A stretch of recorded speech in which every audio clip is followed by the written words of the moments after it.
This is the city of Soara, the center of the northern economy and the lighthouse of the northern region, thanks to the power of the Bayezid family. In a back alley of the snow-dusted city, the young man, Vlad, staring through the window of a small smithy. His gaze was fixed on a simple yet perfectly crafted sword displayed inside. It seemed to shimmer with a faint, golden light. It's so cool, no matter how many times I look at it. Again, I knew you'd be here. A young woman with a wild mane of red hair and a smattering of freckles stood behind him, her arms crossed and her breath fogging in the cold air. You know you've been out of it lately, right? Don't get on my nerves. This is one of the few breaks I get. Is that so? This is why people start rumors about you, you know? What rumors? Zamina nervously glanced around the alley before leaning in closer, her voice dropping to a whisper. Do you still hear voices when you pick up a stick? Or something? Vlad fell silent. A memory flashed in his mind, a bolt of black lightning striking him from a clear blue sky. Geez, what sins did you commit in your past life? Who would have ever expected to get struck by lightning on a clear day? Black lightning at that, too. You should stay cooped up in the shop for a while. They say the new bishop is sensitive about omens and stuff. He used to work as a heresy inquisitor, so if he sees anyone suspicious, they're going to be sent straight to the stakes to be burnt. Why did you have to tell me something like that? What? I'm worried about you. You're well aware that a lot of people saw you get struck by lightning. Everyone's talking behind your back already. You should quit just standing around like that, spacing out. What if the church takes you away? I'm not gonna be dragged away just for staring at a sword for a bit. You're so dense. Just buy it. It's expensive. How expensive can it be? It's just a back alley blacksmith. How much is it? Should I buy it for you? Vlad looked away, a hint of shame in his eyes. 5 gold. What the hell? 5 gold? That stupid metal chunk? With that money, I can... Yeah, I know. You wouldn't need to work for an entire year with that kind of money. What? Stupid metal chunk? You damn little kids, get out of my sight!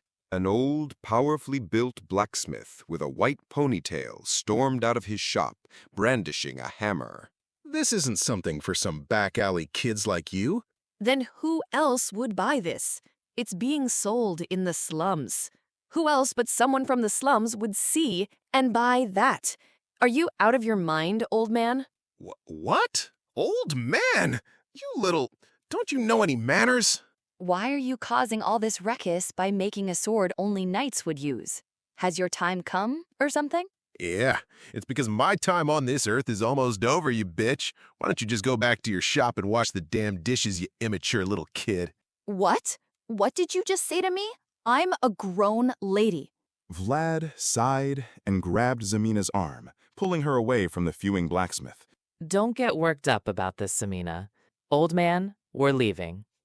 Let me go. I didn't even say anything wrong. The blacksmith watched them leave, then glanced back at the memories of finding the two children huddled together for warmth in the snow. He looked down at the disturbed dirt where Vlad had been standing. He must have been standing here a while. The dirt is all dug into. He should focus on trying to make ends meet instead. Little kid, it'll only be harder for you if you develop dreams in this kind of place. The blacksmith went back inside, his gaze falling upon the sword. He picked it up, his expression softening. I know very well that a slum kid never makes it out of the slums, so I'm going to sell this to someone who can make it out of here. Can't let my last work rot in a place like this. It's just like him. They both shine in a place like this. It is only natural for such a place of brilliance to harbor dark shadows. The slums, into which all kinds of dirty and foul things were thrown. Inside a rowdy tavern, the air was thick with smoke and shouting. This was Rose's Smiles, a business run by a local gang. Kia! You damn bitch! You dare try to scam me? A hulking, bald mercenary stood over a woman he had just thrown to the floor.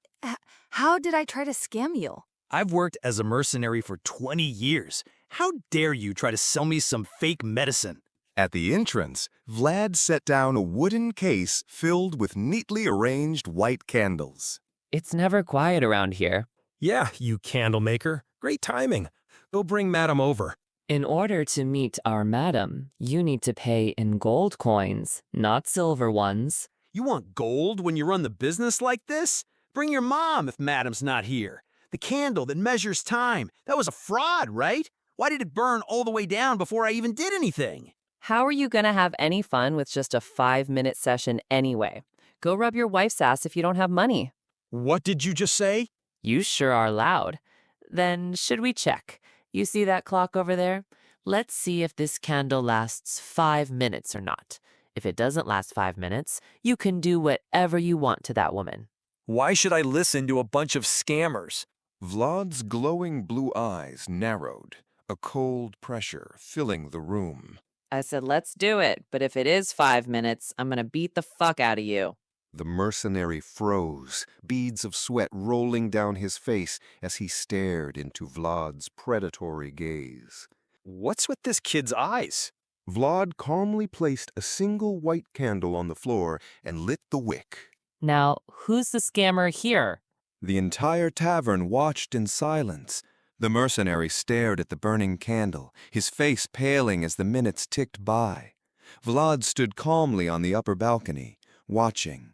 Exactly as the clock hand struck the 5-minute mark, the candle flame flickered and died. Huh? Shit. What was the time earlier? Before the mercenary could react, Vlad swung a wooden stick, striking the man hard across the face. Vlad didn't stop, following up with a vicious kick that sent the mercenary sprawling. That was 5 minutes, you son of a bitch. Vlad locked the door behind the unconscious thug. He stood over the whimpering woman, who was clutching her head. You're dead. Later, Vlad sat with Jorge and the beautiful madam of the establishment, Marcela, eating a meal. I think someone messed with the candle. It wasn't 5 minutes. Do you get what I'm saying? Someone messed with our candles. What? Who dares? Who dares mess with our precious candles? We'll have to find out. Of course, you look for them. How am I supposed to find the culprit? I actually already found them. Who?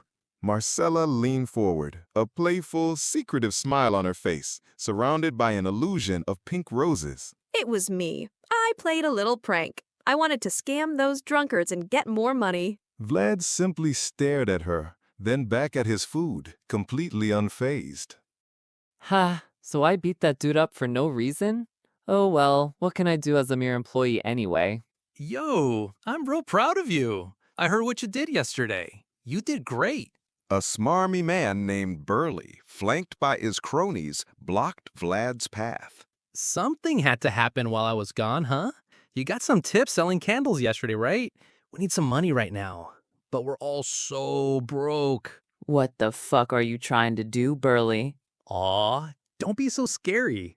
I'm not asking you to just give it to me. It'll be a fair trade. If you give me some change, I have something to give back to you.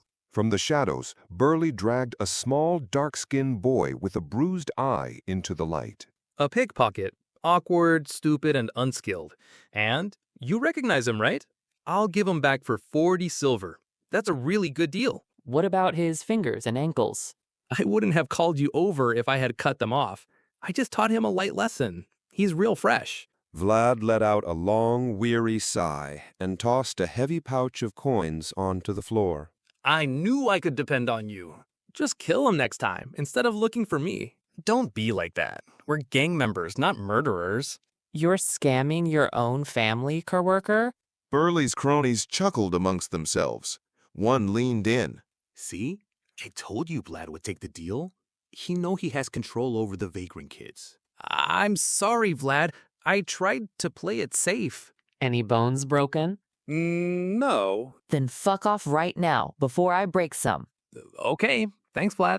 As Ned scurried away, Vlad rubbed the back of his neck, frustrated.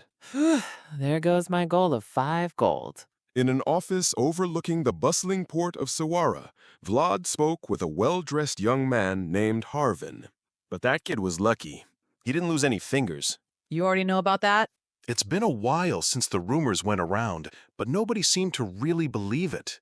The madam makes the candles, but Marcella isn't the type of person to do that, you know? That's what I'm saying. Jorge already seemed to know too. They're not the type of people to do that. But if they did, there must be some good reason. What kind of reason? There's a 90% chance they need money. Urgent money. Be careful, Vlad. There is only one reason an organization would try to rake in money quickly. A war against another organization. A bloody montage flashed across the screen, showing the brutal gang wars of the slums. The 5 bosses who dominate the slums of Soara appeared in succession.